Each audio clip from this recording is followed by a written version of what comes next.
नमस्कार दोस्तों, Ashok active Bhojpuri channel में आपका स्वागत है। जो कि पहला खबर निकलकर सामने आ रहा है दबंग खेसारी लाल यादव जी की तरफ से। गाना के नाम है वकील बाबू। मूवी का गाना होने वाला है जो कि सन ऑफ बिहार मूवी का गाना है। वकील बाबू ये आ रहा है 4 जनवरी के सुबह 6:30 पर कैप्टन वाच भोजपुरी के यूट्यूब चैनल से ये गाना आ रहा है।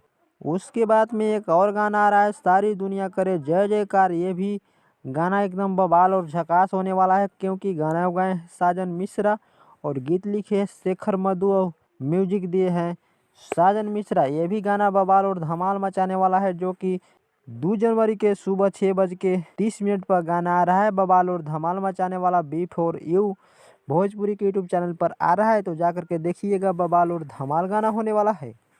एक और खबर निकल कर सामने आ रहा है, जो कि चंदन चंचल जी का गाना बवाल और धमाल मचाने वाला आ रहा है, जो कि गाना के नाम है नाचे अइलू हमारा गांव में। ये भी गाना बवाल और धमाल मचाने वाला है, जो कि 2 जनवरी की आ रहा है 6:45 पर। माँ पीतम्बरा रिकॉर्ड भोजपुरी के यूट्यूब चैनल से ये भी गाना आ रहा है। बवाल और धमाल मचाने वाला गाना है।